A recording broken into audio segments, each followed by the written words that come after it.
Eu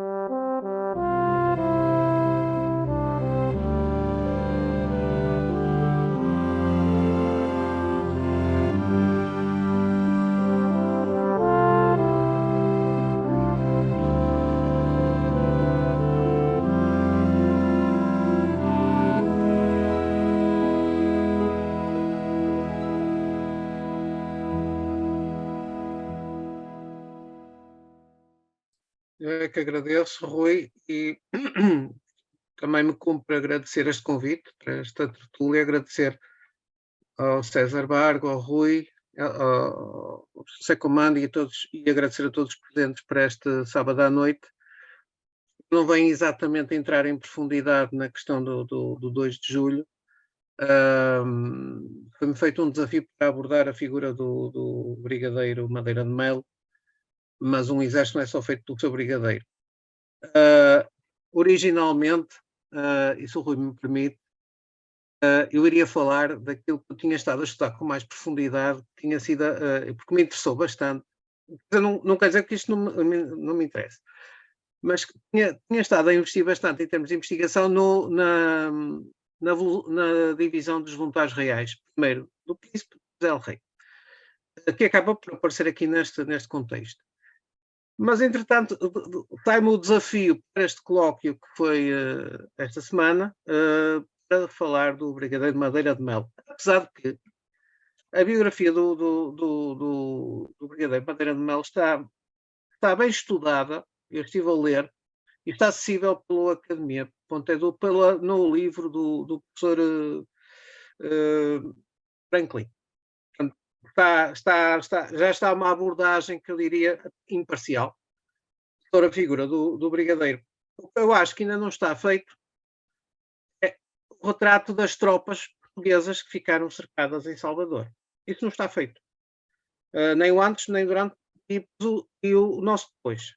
Então eu iria partilhar a tela para não me tornar. O que eu vou partilhar, eu espero não levar ninguém ao suicídio prematuro por ser uma série de documentações um bocadinho aparentemente estéreis, mas eu sempre pensei que uma comunicação não terá que ser só de evitar, essa expressão, desculpa a expressão, conhecimento, mas lançar pistas para que outros agarrem. Tem uma barragem de artilharia, por acaso não nos cabe a nós, a mim e ao Rui, somos de infantaria, portanto terá uma barragem de morteiros para lançar pontas para se agarrar e estudar algumas coisas que aqui podem ser interessantes da documentação do nosso arquivo histórico-militar. Portanto, aqui em Portugal, Lisboa, eu estou a norte. Claro que eu não posso fugir à figura do Brigadeiro Madeira de Melo, mas volto a dizer, é uma figura que para uma abordagem relativamente profunda já é uma figura estudada. Mas seja se estudar os oficiais que compunham, os oficiais portugueses que se compunham o seu Estado-Maior e o seu corpo de oficiais durante o cerco de Salvador. Porquê? Porque se não tem muito diretamente a ver com a independência do Brasil que se concretiza aqui na Bahia, quase. Alguns até dizem que era quase a independência da Bahia, depois primeiro a independência do Brasil, depois a independência da Bahia, mas isso é o disco que disse da história. É curioso, e eu vou falar nisso mais à frente, é os oficiais portugueses que nós temos no Brasil depois irão estar presentes noutros contextos e não necessariamente do mesmo lado. Já aqui mesmo no Brasil, já o próprio exército português, ou melhor, as tropas portuguesas que são enviadas para o Brasil desde 1815, começam elas próprias a fracionar-se com a causa brasileira. Por isso vamos por aí fora. Já aviso que quando começo a falar, eu não vou ler um grande risco. Começo assim a derivar por um lado e por outro. Portanto, se houver necessário me chamar a atenção que estou a divagar um pouco, por favor, não se coibam de o fazer. Então, vamos lá. Eu carreguei para mudar de slide. Ele vai mudar de slide, prometo. Vai levar uns segundos. É sempre lento.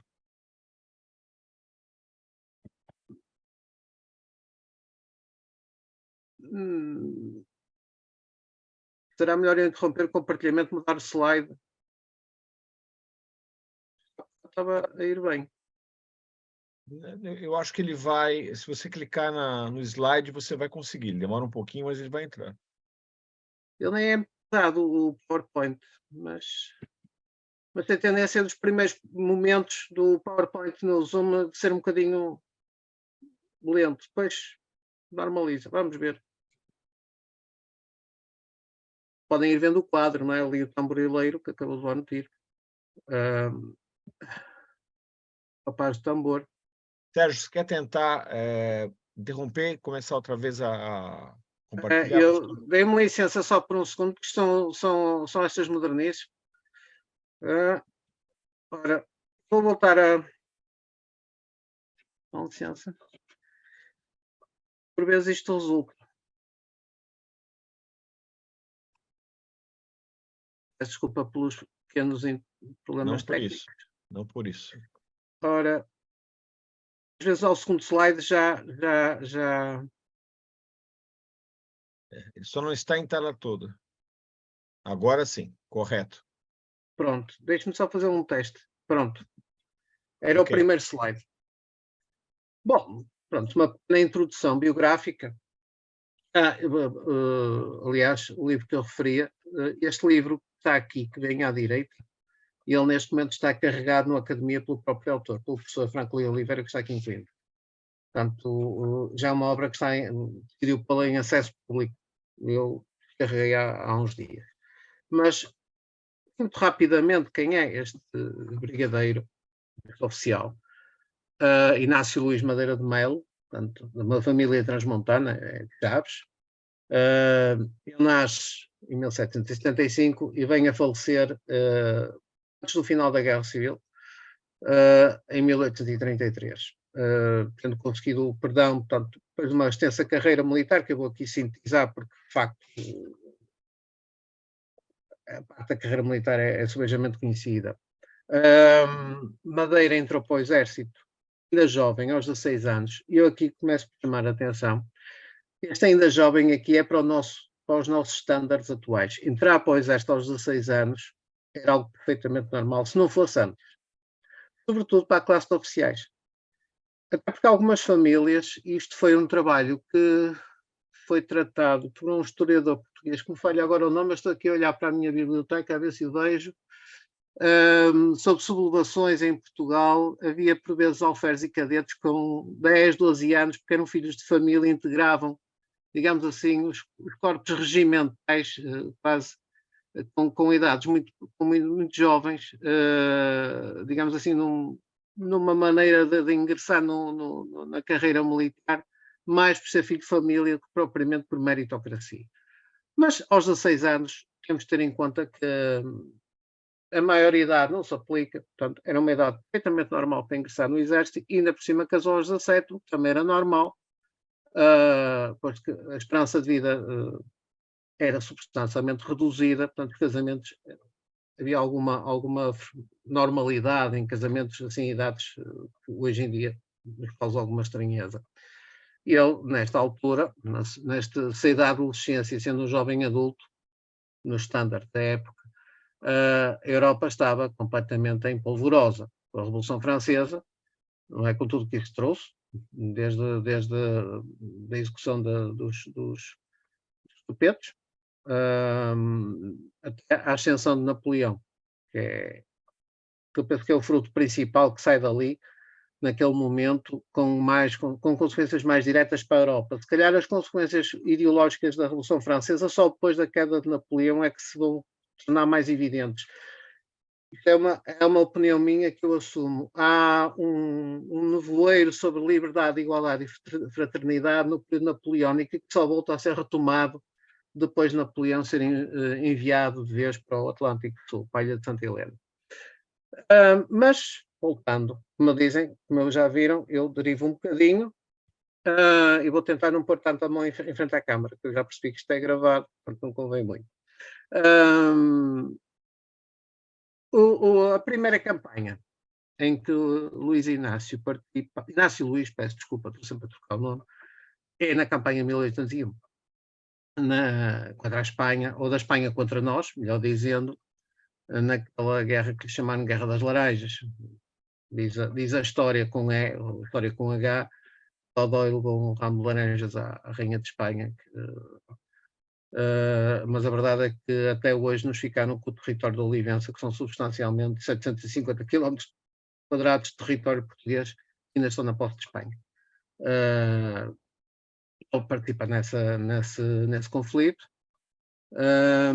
e no final, nos meses subsequentes, é promovido a tenente. Notar, e aqui remeto exatamente para aquilo que tinha dito antes, já foram feitos alguns estudos sobre a figura mesmo do Brigadeiro Madeira de Mel, e que destacamos um que nos vai guiar aqui, de facto, que é o feito pelo Dr. Franklin Oliveira, que, para além deste livro que está aqui à direita, publica um artigo na Revista Militar, tem ali a referência, muito interessante, uma síntese muito interessante sobre o Brigadeiro Madeira de Mel. O Brigadeiro Português Madeira de Mel, em sua época, na Revista Militar, número 2637, outubro de 2021, da página 813, 833. Está online, está acessível, e aliás, se entenderem por bem, eu posso depois, a quem quiser, eu posso disponibilizar a versão PDF desta apresentação, se for útil. Aliás, pretendia fazer isso, não sei se é costume ou não, mas quem quiser eu posso depois facilitar. O conhecimento deve ser partilhado. Bom, continuando ainda um bocadinho com o nosso brigadeiro, vejo algo que eu acho que é importante. Ele está ao serviço como um oficial de infantaria e temos a primeira invasão francesa. Esta primeira invasão francesa, penso que é algo que vai ter, das primeiras, penso que todos nós pensamos, todos nós sabemos, que esta primeira invasão francesa vai ter um impacto profundo naquilo que é o Brasil. Primeiro, aqui, ou vendo de forma simplista da minha parte qual era o objetivo na primeira invasão francesa, objetivos concretos, à parte da questão política. Capturar a família real, era evidente, ou seja, neutralizar a identidade portuguesa através da captura da família real, dos Braganças. A segunda seria capturar a frota portuguesa de alto bordo, os navios de linha, por uma razão muito simples. A França estava desprovida de navios de linha. Desde Trafalgar, parte da frota francesa e parte da frota espanhola estavam no fundo do Estreito de Gibraltar, precisamente tendo capacidade de ter esse tipo de projeção estratégica e não tática, que é o que mais faz um navio de linha. Ora, os navios portugueses seriam um bom acrescento a refazer. Na altura, os estaleiros franceses não estavam a dar capacidade de resposta a repor navios de linha na Marinha Francesa. Não iriam muito longe, nós tínhamos os navios de 84 peças, todos mais armados, mas já seria algo, seria um acrescento, digamos assim, de respeito. Isto seriam assim os dois objetivos em âmbito militar e um pouco político. Havia outras situações, inclusivamente a conivência espanhola numa primeira fase, da primeira invasão, e depois a Espanha a perceber se tinha caído uma grande armadilha quando deixou um exército francês imenso entrar em território espanhol e só depois 30 e tal mil homens é que entram em Portugal e o resto fica em Espanha. É daqueles momentos em que dizemos que é uma grande ironia o ter acontecido isso. Depois temos o 2 de maio e os quadros do Goya, mas e para o Brasil o que é que isto traz? Traz uma coisa, eu tive que andar muitos anos a desautomatizar-me, desculpem o termo, do termo fuga. Discordo completamente do termo fuga da família real. Não é uma questão de nacionalismo, não é defender o príncipe ou a rainha Dona Maria I, não é nada disso, mas se fosse também era legítimo, como português. Mas não é isso. Há uma retirada de um ponto do território para o outro. Porquê? Se isto tivesse sido uma retirada do momento, e eu, se calhar pode ficar para o debate, como é que se explica o seguinte? Eu estava a fazer a investigação para o meu doutoramento, lateralmente, quando nós fazemos a investigação, seja para o que for, nomeadamente para o meu doutoramento, passou-me alguma documentação pelas mãos que não tinha necessariamente a ver com aquilo que eu estava a estudar, mas acabava por passar. E estava eu, alegremente, no Arquivo Distrital de Braga, numa manhã, não me lembro, era um dia de sol, simpático, e estava a ver o arquivo do Conde da Barca. Ora, o que é que tem lá?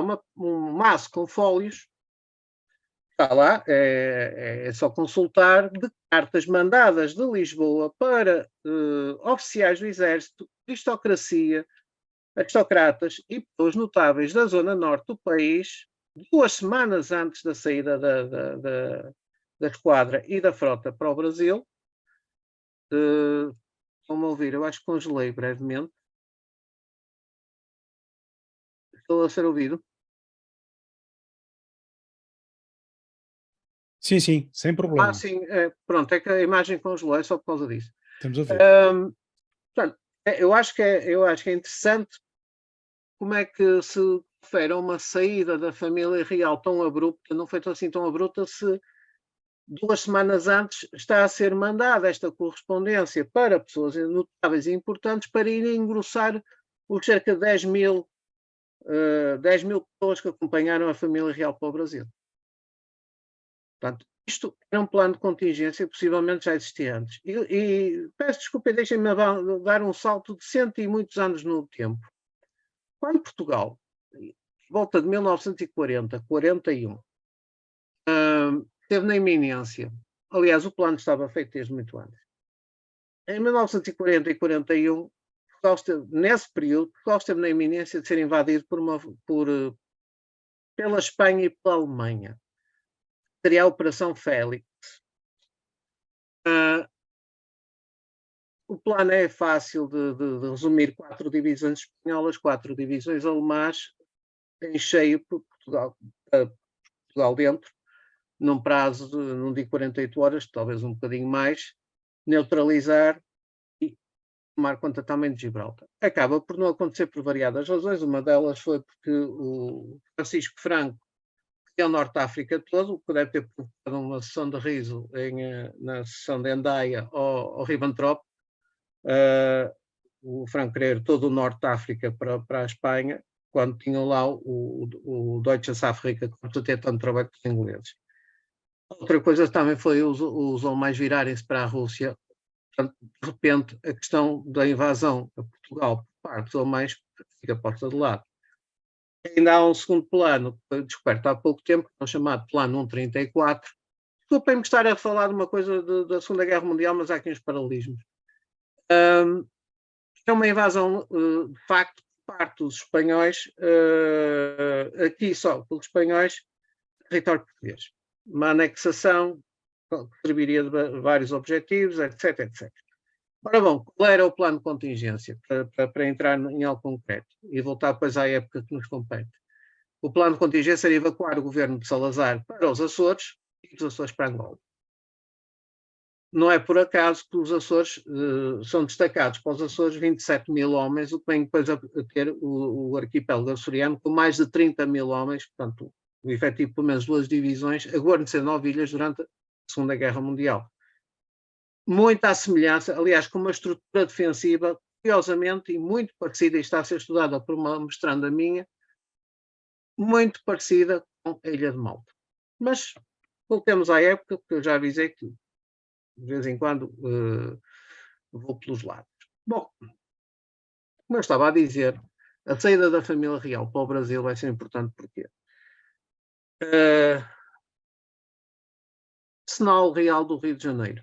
Quando trabalhei os arsenais reais, até a minha tese de doutoramento, uma das documentações que eu levantei do nosso Arquivo Histórico-Militar era perfeitamente, aliás, e não era só no nosso Arquivo Histórico-Militar, há documentação a referir isto também nos National Archives em Londres, foi chamada por parte da Corte no Brasil de quase 50% dos operários do Arsenal Real do Exército que estavam em Lisboa.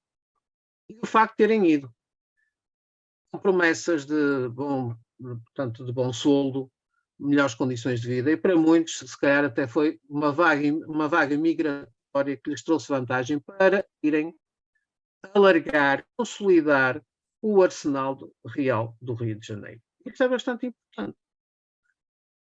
Porquê? Porque passamos a ter um arsenal real naquilo que é uma colónia, que já não é uma colónia.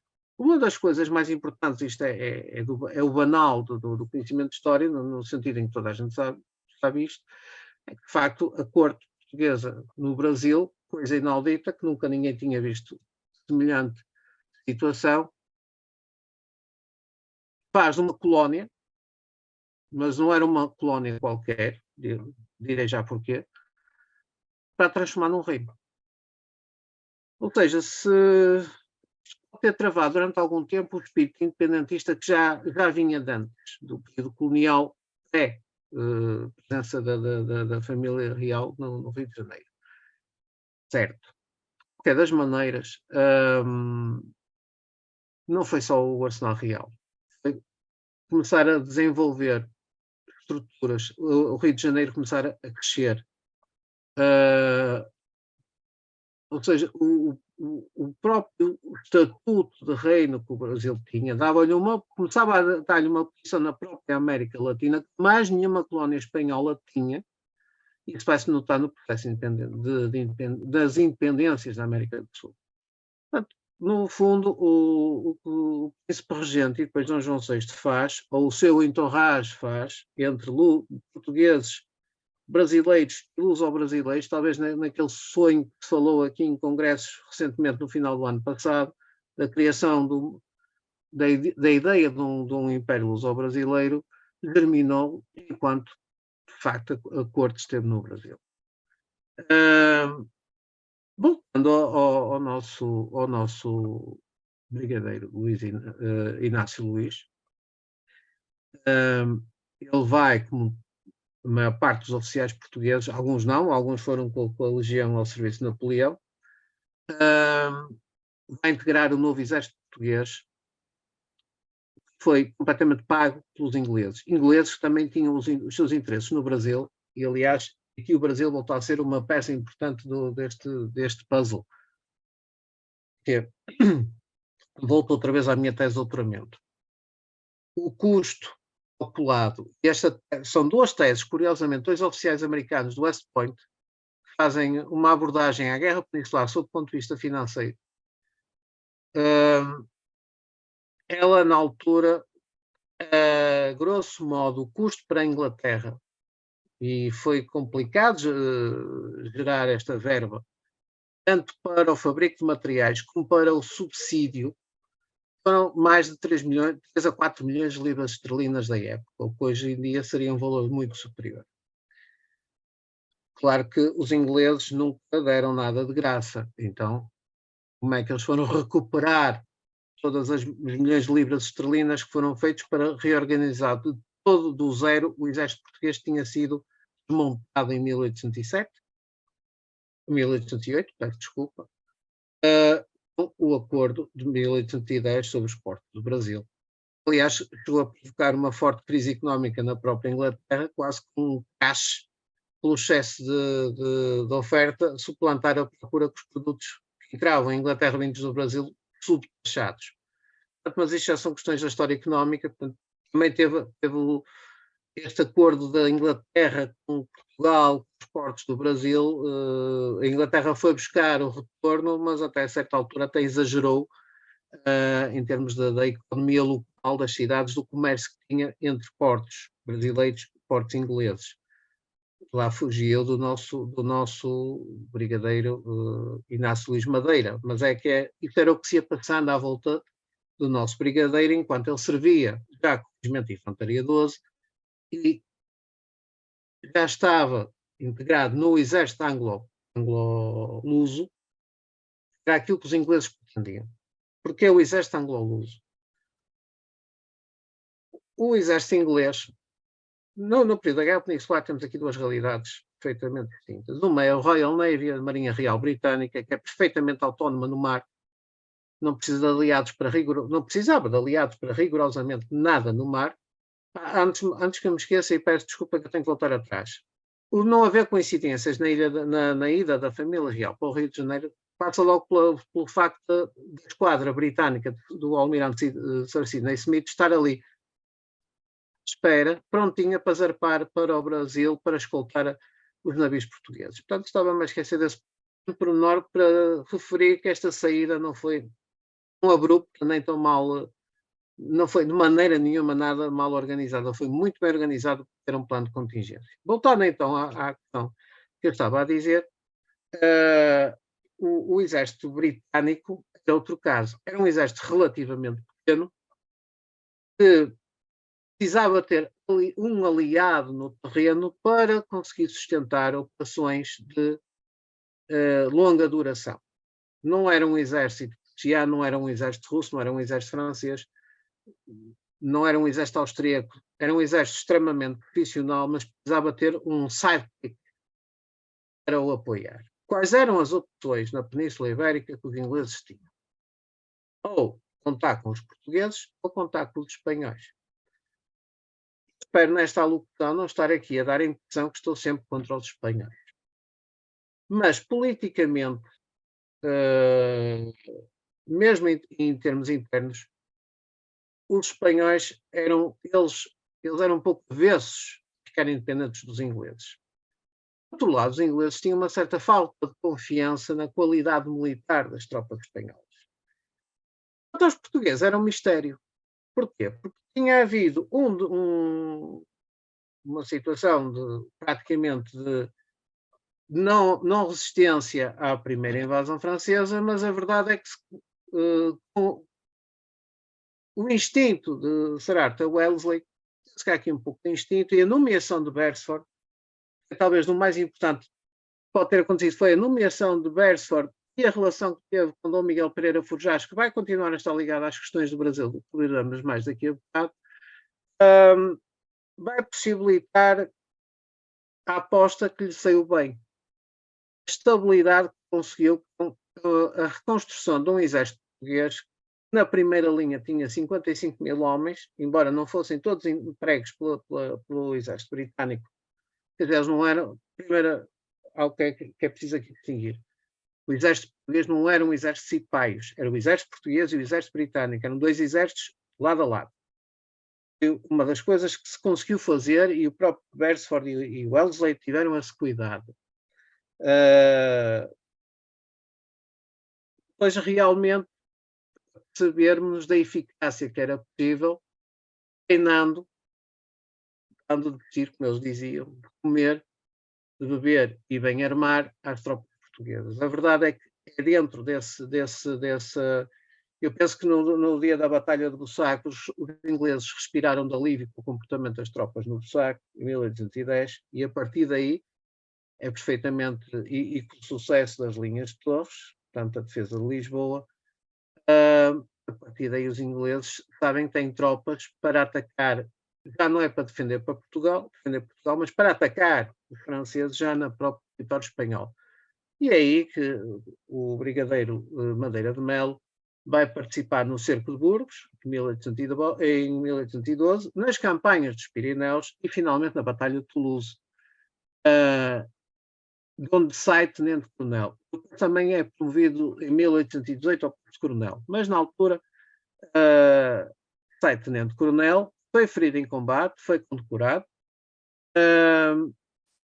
e vai acabar por ligar muito a sua carreira realmente à Infantaria 12. Mesmo no Brasil, onde o 12 também vai, e no doloroso retorno da Bahia em 1823. Na sua extensa carreira militar, o eixo daqui foi o facto de ele ter sido nomeado governador das armas da Bahia. Claro que foi contestado, porque Manuel Pedro Freitas Guimarães, que era brasileiro,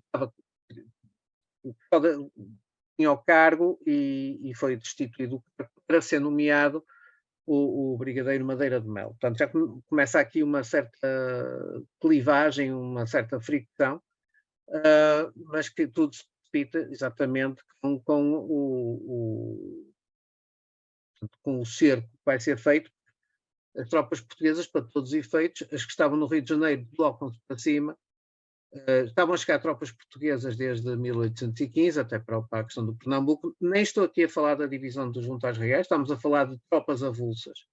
E já vamos ver, aliás, até alguma novidade que configura a própria estruturação das tropas portuguesas em terminologias que não era habitual nós vermos, mas no rodar desta história, que já é subejamente conhecida, a verdade é uma. Madeira de Melo vai ficar isolado em Salvador, com as tropas. Mas serão só tropas portuguesas? Não, não são só tropas portuguesas, já vamos ver. Ele está sem capacidade de manobra, a certa altura está sem munições, portanto está sem capacidade de poder, de poder dar ao luxo de fazer grandes incursões, porque está à míngua, não consegue contar, já não vai poder ter a totalidade da divisão dos voluntários reais do rei, por uma razão. Parte, quando eles saem, quando saírem em fevereiro de 23 do sul do Brasil, uma parte ficou em Salvador, outra parte foi para Portugal, mas outra parte foi do lado brasileiro. Portanto, a divisão partiu-se. Inclusivamente, o seu comandante, o Frederico Lecor, tomou o Partido do Brasil. Está a comandar inicialmente o Exército Pacificador, nomeado pela Corte Imperial do Rio de Janeiro, vai ser este francês, o Pierre Labatut, o mercenário. Aliás, dois mercenários, um é o Pierre Labatut em terra, outro é o Cochrane, no mar. Cochrane que chega a ser abordado posteriormente pelos liberais em Portugal para a esquadra que haveria levado Dom Pedro para Portugal, mas não, foi parar aos Sartórios, isso é outra questão. Um dia gostaria de falar aqui da Guerra Civil. O Labatut tinha um certo preconceito contra os portugueses, mas era normal na sobranceria chauvinista dos franceses. Mas a verdade é que também os portugueses aqui pouco podiam fazer. A posição era insustentável e eles vão-se embora a 2 de julho. Se renderam, não sei se renderam, tiraram, pura e simplesmente, e ainda foram perseguidos quase que apanhados pela frota do Cochrane. Aliás, há um navio que é apanhado, que acho que leva a infantaria 5, isso está na documentação. Fechava-se aqui o ciclo. Isto era o pequeno resumo que se tornou numa coisa um bocado maçadora da minha parte, mas eu entro muito nos pormenores. As divisões internas entre portugueses. Por exemplo, a guerra da independência do Brasil vai dividir portugueses e brasileiros. Não necessariamente uns de um lado, outros do outro. Temos portugueses do lado do Brasil e temos brasileiros do lado de Portugal. Uma vez eu referi guerra civil. O meu querido amigo Rui Moura não concorda muito com o termo guerra civil, mas a verdade é que havia, não sendo uma guerra civil, quase que era. Como a nossa guerra civil, se calhar também não era uma guerra civil, era uma guerra sucessória que lhe demos uma estampilha política para se tornar uma guerra civil. Não sei se o Rui concorda com isto. Fala da nossa. É uma guerra sucessória. Aliás, há livros ingleses que é The Wars of Succession in Spain and Portugal. A questão política é que tira o contexto civil a isto. Aqui não sei se não chega a ser esse ponto, porque de facto, desculpem a comparação. Durante algum tempo andei a ler muito sobre a Guerra Civil Americana, não, desculpem, a Guerra da Independência dos Estados Unidos. Não me lembro para que foi. Os contornos de quem toma o partido de quem são muito semelhantes. Os legalistas, os independentistas, quer dizer, há ali uma certa similitude que eu, francamente, não conheço muito bem na América Espanhola, mas nunca dei muito ao trabalho de ler sobre isso. Mas, por exemplo, aqui, este documento que os presentes, meus queridos amigos, podem ver que é o fólio 1 de 12 páginas, eu li a última, não podia pôr aqui 12,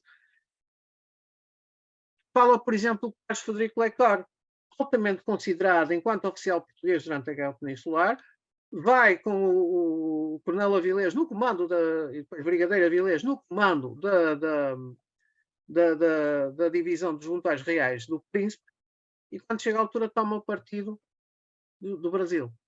Vai-se a tornar-me no Barão de Laguna. Ficou lá para o título? Não, eu acredito que se viesse para Portugal também teria um título qualquer. Então, se tivesse tido na Guerra Civil, desculpem lá, seria barão de qualquer coisa, porque era Foscão se te fazem barão, para onde se te fazem visconde. E o que é que lhe chama, o que é que Madeira de Melo chama esta ação do Frederico Lecor? Deserção. Dele, de vários oficiais e praças da divisão. Deserção. Outra coisa que quando encontrei este documento, para mim foi uma hora feliz, porque era isto que me estava a fazer falta. Era isto que eu queria ver. Sinceramente, era isto que eu queria encontrar. Mais do que a biografia do Brigadeiro e tudo isso. Era o mapa de forças na província da Bahia nesta altura.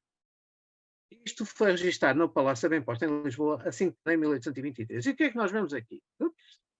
Então, não posso mexer muito, que são PDF. A província da Bahia está literalmente separada. Eu só simplifiquei aqui, foi colunas sobre o número de oficiais, porque era uma coisa completamente impenetrável. e a divisão dos voluntários del Rei. Uma coisa que me aparece pela primeira vez, que eu não tinha visto até antes, foi o termo batalhão. Isto é o Regimento de Infantaria 1, Regimento de Infantaria 3, mas que mandam os do escalão só mandam um batalhão, certo? Noutras ações na Guerra Peninsular era Regimento de Infantaria 1, Regimento de Infantaria 2, nunca mencionando o escalão do batalhão. Aqui está mencionado o escalão do batalhão. Isto não é o batalhão número 1, é o batalhão de infantaria do regimento número 1, coisa que se voltava na Primeira Guerra Mundial, diga-se de passagem. Uma companhia de infantaria 15, os batalhões aí na totalidade do efetivo, o 1, o 2, o 4, artilharia e condutores para a artilharia montada. E agora o que é que nós temos aqui? Então, todas as tropas que estavam em Salvador, para o comum dos mortais, eram tudo tropas portuguesas. Portanto, o efetivo são 4.169 homens, sem contar oficiais, para o lado das tropas de Portugal, que está aqui apontado. Das tropas da Bahia temos a Legião de Caçadores. Eu há bocado faltou-me mencionar aqui a Legião... Desculpem que eu fico ali tapado. Legião Constitucional Lusitana. As legiões, um conceito muito usado aqui no Brasil, a legião. Ou seja, um sistema de forças integrado. Aparece aqui, não tinha ouvido falar disto até este documento, francamente, Legião Constitucional Lusitana, com 2 batalhões e uma companhia de artilharia. Não é a legião, não é a divisão dos voluntários do Rei. Temos a Legião de Caçadores das tropas da Bahia, ou seja, brasileiros, com 3 batalhões de caçadores a pé, 2 esquadrões de caçadores a cavalo, uma brigada de artilharia ligeira, um regimento de infantaria de linha das tropas da Bahia, que é uma coisa que eu quero aqui dizer. O Brasil, mesmo colónia, nunca movimentou tropas como fossem tropas coloniais decipais, como era a Índia em relação à Inglaterra. Eram forças de primeira linha, mesmo enquanto colónia. Era uma força estruturada. Eu nunca consegui ter... Eu li o Barroso, etc. Nunca fiquei com a ideia como português que alguma vez o Brasil tivesse tido uma guarnição autóctone de tropas municipais ou tropas coloniais. Não era um exército colonial, de maneira nenhuma. Era um exército calcado do português, mas um exército perfeitamente organizado, com primeira, segunda e terceira linha, era exatamente um espelho de Portugal. Demorou algum tempo a atualizar os termos. Os terços ainda andaram ali mais tempo que entraram os regimentos. Alguma vez foram tropas landins, como eram as nossas tropas africanas, nunca na vida. É uma coisa que temos de ter esta noção. Nunca. Nem sequer podemos mencionar os bandeirantes, porque é uma questão completamente diversa. Desde quase do início, pelo menos finais do século XVII, depois da restauração, temos um exército brasileiro. Brasileiro. Não é um exército colonial. Eu não lhe chamo... É da colónia Brasil, mas é um exército brasileiro. Existiu. Isso é a minha opinião. É isso. Eu vejo aqui o 1º, 2º, 3º, 4º e 5º regimentos e só dizia isso. Põe à frente milícias da Bahia. Porquê? Por causa de requerimentos que existem na documentação para militares que serviram, por exemplo, no 2º e no 1º Regimento de Milícias da Bahia durante o cerco de Salvador. Isto quer dizer que nem todas tinham um contingente, e estamos a falar de 4.122 homens. Então todos tomaram o partido de Dom Pedro. Claro que podia haver uma desproporção. Por isso é que se calhar Dom Pedro, ou o governo do Rio de Janeiro, estava a fazer um esforço tremendo para mobilizar tudo o que fosse possível e imaginário por causa desta situação. Ainda temos a acrescentar o quê? A divisão dos voluntários reais del Rei, que estava bastante pauperada, mas mesmo assim, no Palácio da Bem Posta, está registado com a documentação que tinha chegado do Brasil, ainda foram possíveis colocar lá 3.585 homens. No total, a força ia aos 14.027 homens, sem contar com oficiais. Claro que o Brasil, as tropas imperiais do Brasil conseguiram também juntar um efetivo em pouco tempo, bastante razoável, mas uma das situações era isto para já. É impossível de ser vencido, porque a nossa posição no Brasil já era insustentável, mesmo que tivéssemos lá 30.000 homens. Eu digo já isto porquê? Porque uma personagem que chega a ser convidada para liderar tropas para o Brasil, quem é? O futuro Marechal Saldanha, da ONU. mas ele disse que só iria se levasse 4.000 homens. Sem levar 4.000 homens não ia, porque achava que os que estavam lá não eram suficientes. Isto quer dizer o quê? Quer dizer que se estava a juntar uma série de oficiais, tipo Santa Marta de um lado, que vai ser um general miguelista, e da França do outro lado vai ser um brigadeiro do Exército Liberal. Neste momento estão lá todos juntos a aguentar o impacto do cerco das tropas imperiais brasileiras. Eu só pus aqui, e eu sei que o tempo já está a ficar pouco, só pus aqui o conceito doutrinal, digamos assim, de que seria a legião. Eu sempre considerei, mais que um batalhão de caçadores, as legiões que se formaram no Brasil seguiram um bocadinho este modelo da Leal Legião Lusitana.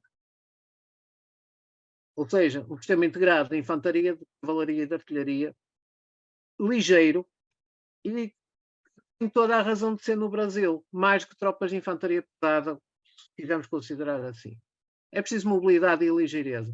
Basta ver os quadros orgânicos do Exército Brasileiro, depois no Segundo Império, no Segundo Reinado, e vemos que, por exemplo, existem meia dúzia de regimentos de infantaria e dezenas de regimentos de caçadores. Ou seja, assenta logicamente, é uma lógica do terreno e da doutrina na base da tropa ligeira. Mas não temos tempo para discutir aqui a doutrina. Mas é algo importante. E também para nós foi importante. A nossa elite era a tropa ligeira, de uma forma simplista. Só situar visualmente para lá dos caçadores, para lá da tropa ligeira, isto era a aparência dos nossos soldados na Bahia, com portanto, já do uniforme do plano 1815, estes três primeiros, e à direita tem exatamente do Oste Rodrigues, o voluntário real. E uma coisa, isto aqui é a imagem de um divórcio, ou melhor, o que é que acontece nesta altura? Eu disse isto na semana passada e repito. Estava acontecendo no Portugal e Brasil era um divórcio, como dizem no Brasil, estavam a fazer um desquite. Um bocado complicado, certo? Uma guerra, não tão pacífico como se fez querer durante muito tempo, mas convido os meus amigos a olharem bem para as gravuras à esquerda e a gravura à direita. Estas duas são de tropas portuguesas do Arquivo Histórico Militar e estas são das gravuras muito conhecidas do Oste Rodrigues. A aparência portuguesa das tropas brasileiras só muda com a saída de Dom Pedro, com o fim do primeiro reinado. Ou seja, o divórcio só fica consumado na aparência do exército brasileiro em 1831. Até lá, e eu desafio-os a ver qual é a diferença entre portugueses e brasileiros em termos de uniformes. É que esta aparência de 22 é 22, 23, 24, 25, 26, até de 1830, 31. Depois, sim, é que a aparência muda totalmente e o Brasil desprende-se de vez do caráter uniformológico que ainda vinha do português. Apesar do anti-lusitanismo, baiano, tudo isso, a única coisa que entrava ali era o verde e amarelo, como é evidente. É aquele divórcio em que toda a gente ainda não tinham acabado de partilhar quem é que ficava com a televisão, quem é que ficava com o carro. É um desquite. Só muito mais tarde, com a saída de um dos locatários, que é o Dom Pedro, que é literalmente atirado para fora do Brasil e serve-se disso para vir pôr a filha no trono. E assim o Brasil já não era nascido em Portugal, o Dom Pedro II já era nascido no Brasil, aí consuma-se o divórcio. Vou usar a figura de estilo, mas é isto. Quando se vê o Oste Rodrigues, as gravuras, percebe-se isso nitidamente. E ganha a sua. Ganha. Quando chega a 1866 à Guerra do Paraguai, o figurino é o francês, mas em toda a América Latina o figurino era francês, portanto, de todo lado. Não é? Mas o abandonar português em 31. E agora, só muito rapidamente, a minha intenção é realmente deixar-vos ou mandar para a organização esta apresentação, porque são as séries documentais que estão aqui levantadas, que não estão na totalidade. Eu, quando fiz a busca no arquivo, tive resultados. Os descritores do arquivo raras vezes vão utilizar a grafia antiga e, sobretudo, por causa de estar incluída em nomes próprios. Porque os descritores, se eu puser assim,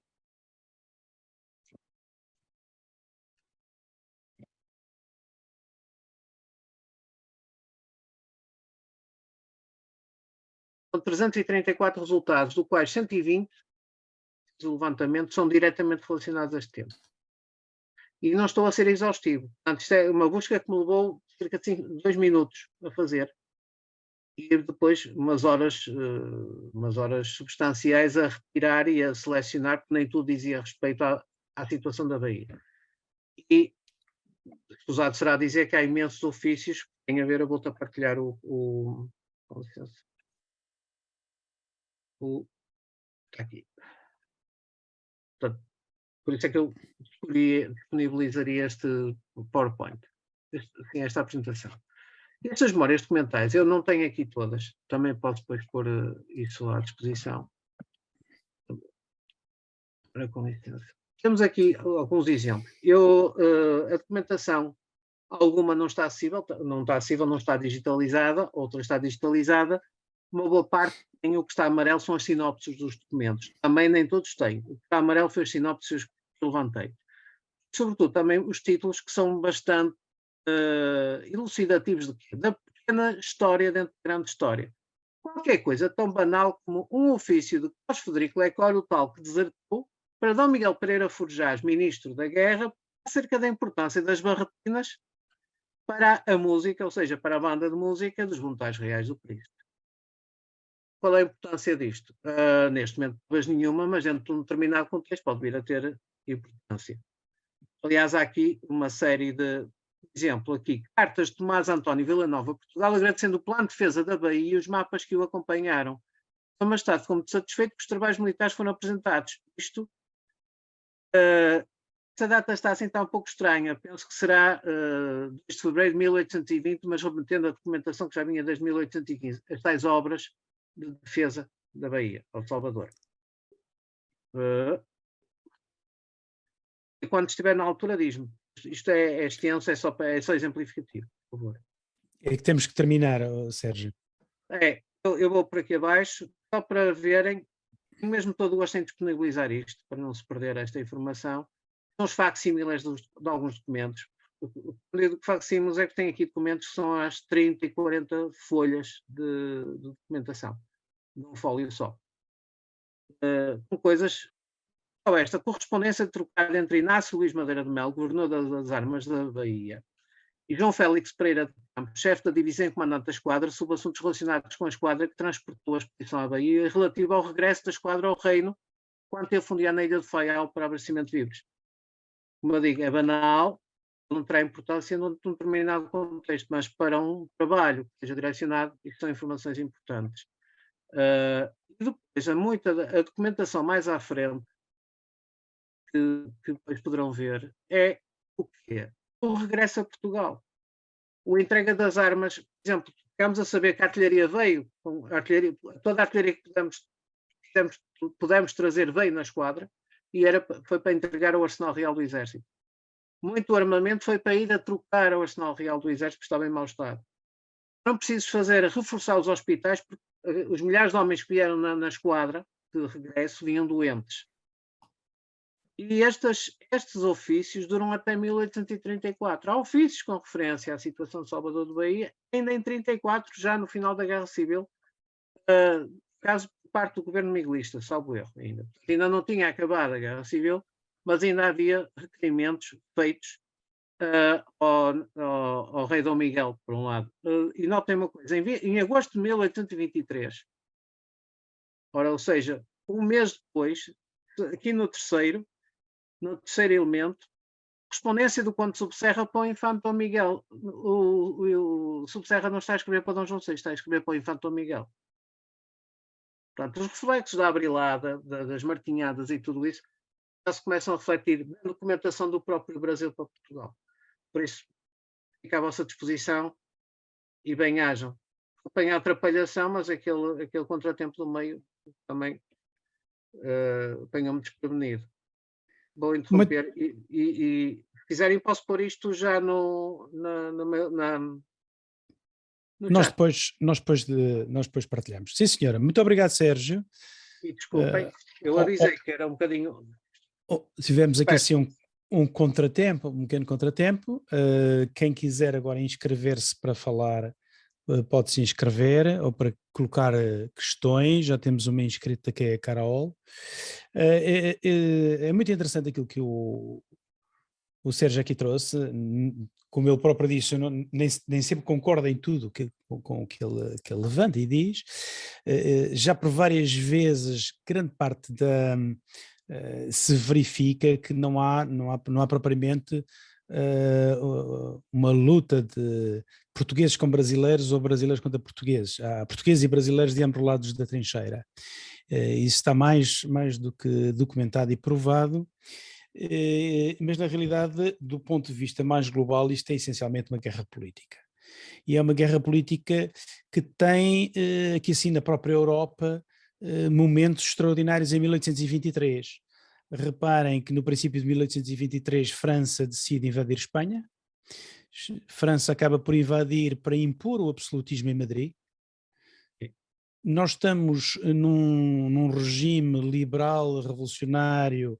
Dom João VI já tinha regressado a Lisboa, mas e também em 1823, fins de maio, princípio de junho, dá-se o golpe da Vila Francada.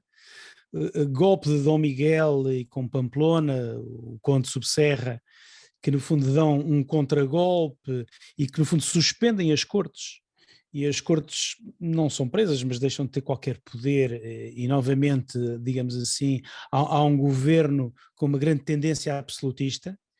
E no meio disto tudo há forças portuguesas enviadas pelas cortes, ainda no Brasil, onde está Dom Pedro. Portanto, o problema político é um problema político interessantíssimo. Subserra chega a enviar cartas para Dom Pedro, e o enviado é preso no Rio de Janeiro e nem sequer é aberta a carta.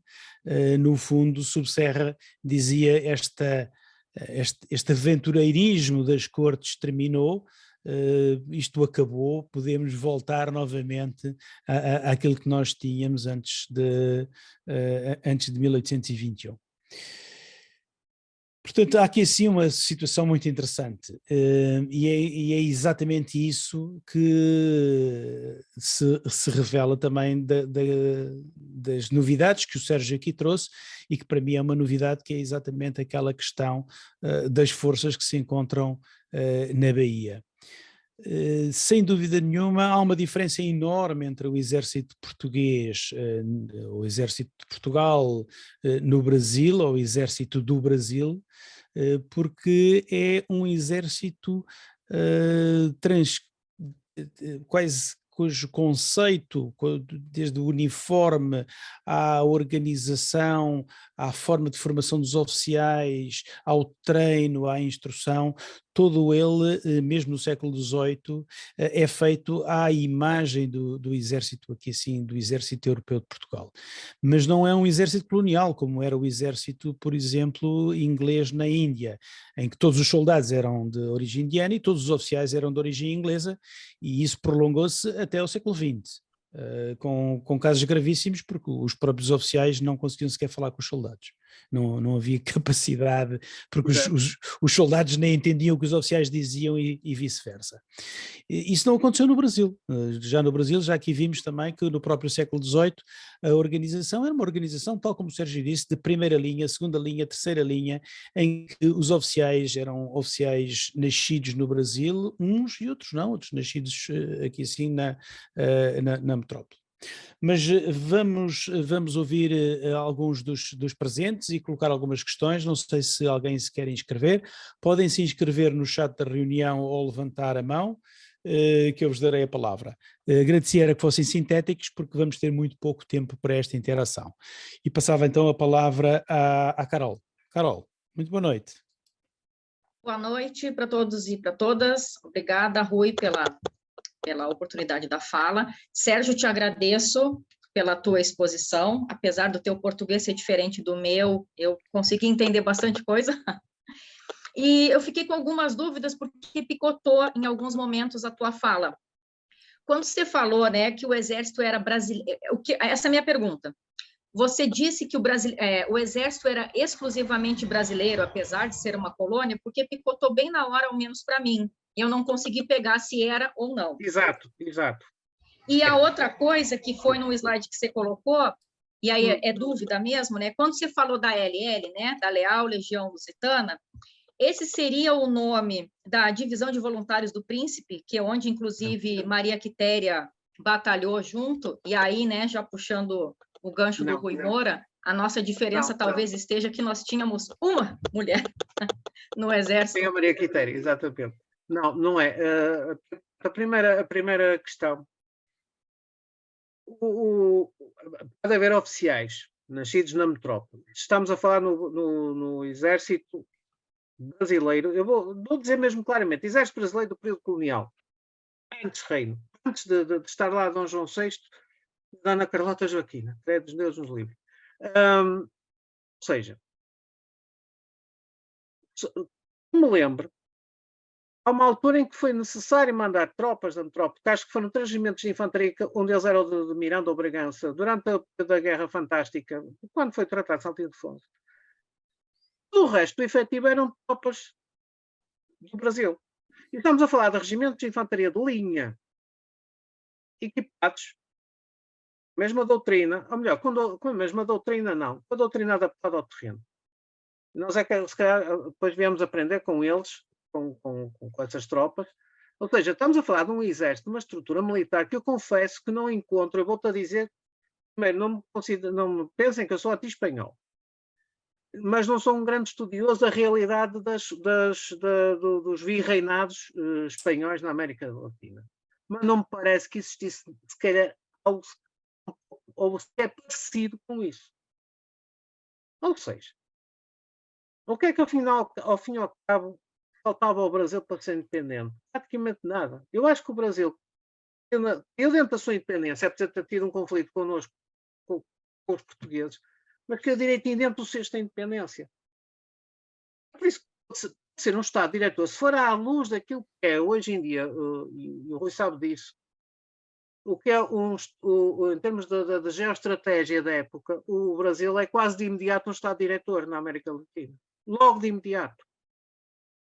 E se levou tempo a entender, vejam a Guerra do Paraguai, 30 anos depois. Quem é que de facto dominava, mesmo contra a Argentina, de estar informados o resto dos Estados, depois de conseguir fazer Bolívia e Colômbia para um lado, a Argentina e Chile para o outro, quem é que dominava? E, aliás, bastava haver mais um bocadinho de vontade, e quem é que continua a ter o poder estratégico da América Latina? É o Brasil. A Argentina, neste momento, não tem dinheiro para mandar levantar um caça. Eu acompanho um bocadinho as questões na América Latina sobre defesa. Isto é uma situação que vem de trás. Sempre existiu para mim um exército brasileiro. A segunda questão que pôs, desculpa, Carol, era sobre o... E a LL... A Leal Legião Lusitana. A Leal Legião Lusitana é um modelo que foi criado em Inglaterra, em primeira invasão francesa, com o quê? Com dinheiro inglês, logicamente, tropas portuguesas, alguns oficiais portugueses e oficiais ingleses. Ou seja, é uma legião estrangeira, por ingleses, tinha assim uma postura, nós temos de incluí-la no exército português, podemos não incluir no exército português, não é, Rui? É um bocado complicado. É mais uma vez uma construção muito interessante, porque aqui para os nossos amigos brasileiros explicar um bocadinho, é que dentro da primeira invasão francesa, o próprio Napoleão dá uma ordem a Junot, em Lisboa, Sim, para rapidamente desmobilizar o exército português, organizar um corpo chamado Legião Portuguesa e enviá-lo para a França. E, na realidade, esse corpo foi organizado com 3 regimentos de infantaria, um regimento de cavalaria e alguma artilharia, cerca de 8.000 homens, que nunca foram 8.000 homens, que é enviado para a França, que nunca combateu como unidade, que foi, digamos assim, utilizado esparsamente por batalhões, onde estava o Subserra, onde estava o Pamplona, que era o chefe de Estado-Maior, e que grande parte dele morreu na Rússia, na invasão da Rússia em 1812. Mas grande parte dos oficiais que foram forçados a ir pura e simplesmente a salto, na passagem por Espanha, deslocaram-se aos portos do norte de Espanha e passaram para a Inglaterra. E houve soldados da própria legião que ainda no percurso em Espanha desertavam e regressavam a Portugal. E portanto aquilo que chega à França não é de perto nem de longe os 8.000 homens, é bastante menos. Sim. E por isso nunca se organizaram. Em contraposição a esta legião portuguesa, organizada para combater nos exércitos napoleónicos, com os oficiais que a salto foram para a Inglaterra, com oficiais que tinham fugido de Portugal exatamente durante a primeira invasão francesa e com a ocupação francesa, começaram a organizar a Leal Legião Lusitana. A Leal Legião Lusitana que vem para Portugal e exatamente com esta composição, uma força muito reduzida, com infantaria, artilharia e cavalaria, tudo ela agregada, não com a dimensão dos regimentos de linha, e que mais tarde os batalhões de infantaria da Leal Legião Lusitana vão ser integrados como batalhões de caçadores no próprio exército português. Mas é esta a constituição da LLL, da Leal Legião Lusitana.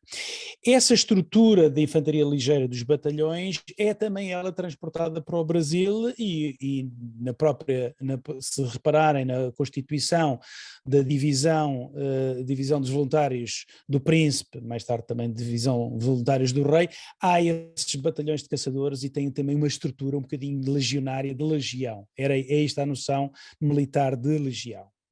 Exato, e é curioso, que é assim, a divisão dos voluntários tem uma estrutura de legião. Aliás, é pensada inicialmente, a documentação que existe em Lisboa, ela não é criada em 1815, ela é criada em 1814, tecnicamente é anterior a 1815, com o formato de uma legião, o que punha autonomia, mobilidade e capacidade de operar para lá daquilo que são as linhas de combate, como um regimento de linha é obrigado a estar perto de linhas de abastecimento, etc. Ou seja, há aqui uma intenção de autonomia, que é hoje uma brigada integrada, não é?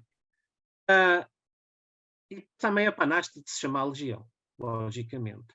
A legião lusitana tem uma particularidade, esta legião lusitana do Poder Peninsular, é que não é qualquer de tropa que recebia carabinas triadas. É daqueles pormenores, mas que é que isto tem interesse? A arma da época inglesa era o mosquete de perneira de Almalisa, ou Brown Bess, que também era usado no Brasil, era quase a arma standard, até a conversão para a produção. Agora, eles cederam-nos 120 carabinas caríssimas, porque elas eram extremamente caras, raiadas, vão abrir caminho para a formação dos nossos da nova estrutura dos nossos batalhões de caçadores. Ou seja, a doutrina que o Brasil adota na independência é o nosso processo de evolução da nossa infantaria ligeira transposto depois para o Brasil, precisamente. A prevalência de caçadores, ou seja, de tropa ligeira. Há uma coisa que eu me apercebi que não tem nada a ver com isso. A Alemanha, em 1800, a Prússia, em 1840, 39, inventou uma coisa muito gira chamada o fuzil Geise, para olho, sabes, Rui, era de agulha. Houve um país que comprou um lote deles. E sabem, foi o Brasil. Em 1848 comprou um lote à Prússia acabou por não os usar, porque aquilo dava alguns problemas nas agulhas, etc.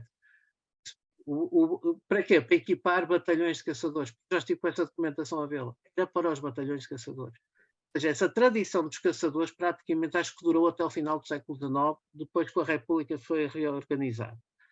Portanto, é importante. A Leal Legião Lusitana é um embrião ou um modelo que é seguido até para uma legião que eu nem conhecia, que era esta Legião Lusitana Constitucional que estava nas tropas da Bahia. Que legião é esta? Eu esta nem nunca tinha ouvido falar. Não era um mapa de forças, eu nunca tinha ouvido falar dessa legião. Eu acho que foi formada lá com tropas de infantaria e decidiram dar-lhe aquele nome, basicamente. E depois a legião de caçadores formada pelas tropas da Bahia, que também está lá no gráfico, não é? Com caçadores. Portanto, é um bocado essa Vamos ver. Os franceses precisaram de invadir a Argélia. O que é que criaram? A legião estrangeira. Uma legião dá sempre uma autonomização. Qual era a vantagem? Podiam incorporar qualquer pessoa e politicamente era melhor para a invasão da Argélia. Uma legião tem esta vantagem, cabe lá toda a gente. Não é verdade, Rui? Nas legiões cabe lá toda a gente. Exatamente. E uma coisa muito interessante nisto é que, na realidade, por exemplo, não se pode comparar, não há qualquer comparação entre a Guerra da Independência dos Estados Unidos com a independência do Brasil. Não há qualquer comparação. Porque as forças que existiam nos Estados Unidos antes da sua independência eram forças britânicas, eram forças expedicionárias. Isso é verdade. E não havia um exército americano. E os americanos que na realidade depois se vão agrupar em unidades para combater os ingleses são, digamos assim, havia muitos caçadores, mas caçadores de animais selvagens que eram bons atiradores e que sabiam trabalhar na selva e na floresta e sabiam atacar as unidades inglesas, porque não havia um exército americano, ao contrário do Brasil. O exército dos residentes no Brasil era um exército que já vinha antes, já vinha do século XVIII, já vinha do século XVII. Não é nada que surge por acaso, era o exército dos autóctones brasileiros, brancos, obviamente havia companhias de pardos e batalhões de pardos que eram organizados, olha, eu falei aqui sim, quando falei do Luís de Albuquerque no Mato Grosso, sim. Não é? Que eram organizados essencialmente para defender a fronteira e defender-se contra os espanhóis, não era para se defender de mais nada. A comparação com a América e com os Estados Unidos foi mais a questão política. Claro. Os americanos não tinham, para fazer o exército continental, aquilo foi feito literalmente em cima do joelho. Não é? A maior parte das milícias estaduais nem uniformes tinha. Aqui, quer dizer, nós estávamos tão bem servidos que até para nos empurrarem do Brasil para fora tínhamos já um exército que existia para fazer isso. Uniformes perfeitamente, quer dizer, eram iguais aos nossos, certo? Como eu disse, em 1831, mas com bandeira e com cores, etc. Estava o exército feito. E uma marinha feita. E uma marinha. Muito obrigado, Carol. Muito obrigado, Sérgio. Temos aqui mais uma pergunta e vai ter que ser mesmo a última, estamos já a ultrapassar a hora. É uma pergunta do João Amaral, não sei se o João Amaral escreveu aqui, mas não sei se ele quer colocar a questão diretamente. Não, só faça a pergunta, Rui. Ok, vamos lá ver. É só uma curiosidade, né? Claro. Portanto, o João Amaral diz assim, numa das imagens com militares de Portugal e Brasil há um instrumentista tocando flauta. E a pergunta de João Amaral era se nas corporações militares havia alguma interação de instrumentistas brasileiros e portugueses. Queres responder, Sérgio? É assim, música não é meu forte. Alguém me perguntasse, por acaso os músicos militares brasileiros e portugueses tocavam umas modinhas e uns lunduns em conjunto? Isso eu não tenho a menor dúvida. Eu não tocar na parada, mas é que a modinha e o lundum tanto era ouvido no Rio de Janeiro como a certa altura era ouvido isso eu sei, em Lisboa. Porque é uma exportação que vem direitinha do Brasil para Lisboa. Portanto, os instrumentistas, ou seja, as músicas rudimentais, os músicos, tinham alguma interação, ou pelo menos haveria de ser essa cultura, exatamente. Também temos de contar que a parte de música é regulamentar, não dá muito para o toque de caixa, etc. Nós, provavelmente, levávamos o toque do manual de 1810 para o Brasil também, dos manuais que nós produzimos da reorganização inglesa. Agora, nos tempos livres, sai uma modinha e sai um lundum. Isso não tenho a menor dúvida.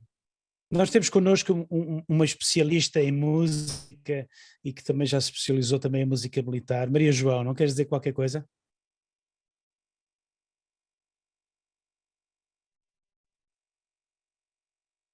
Não sei se me estão a ouvir. Sim, perfeitamente. Era só fazer uma correção. A modinha não foi do Brasil para Portugal, foi ao contrário. Foi ao contrário. A modinha foi para Portugal para o Brasil. Lá é que se misturou realmente com os ritmos africanos e depois regressou. Foi devolvida sob formato de lundum. E depois, segundo diz o Rui Neri, acabou por dar origem ao fado. O lundum, isso sim já é um um ritmo mais próprio africano do Brasil. E quanto aos músicos militares, eu julgo que muitos terão ido para o Brasil na altura em que Dom João VI foi, e acabaram por ir muitos também, porque grande parte dos músicos acompanhou a corte quando foi ao Brasil, e aí estariam. Portanto, acho que quase a maioria da formação dos músicos deveria ter sido dessa altura.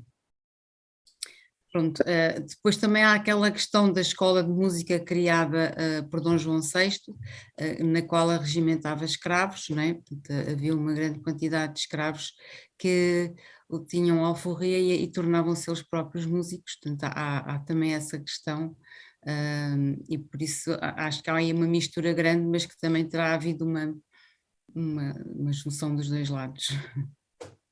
É que depois, na sequência, acabou havendo a fusão da polca europeia com o lundu, e aí vai desembocar na música brasileira, mais brasileira, que é o choro. É isso aí. Muito obrigado. Sérgio, muito obrigado pela participação, muito obrigado por me teres trazido Eu aqui. agradeço e desculpem a confusão, foi um bocadinho acidentado. Foi muito bom, muito obrigado por trazeres o brigadeiro Madeira de Melo. Ficam aqui também as duas obras para quem quiser, antes de sair. No chat fica o e-book e fica o artigo na Revista Militar com links. Se quiserem, guardem esses links e façam o download desses artigos e do próprio e-book e do livro. Voltaremos a ter no futuro aqui assim o Sérgio, que nos vai falar da divisão dos voluntários do Príncipe e falar da Cisplatina, mas será lá mais para o fim do ano. E agradeço a todos a vossa presença. Já fizemos a apresentação daquilo que vai ser a próxima sessão. Estejam atentos, nós vamos enviar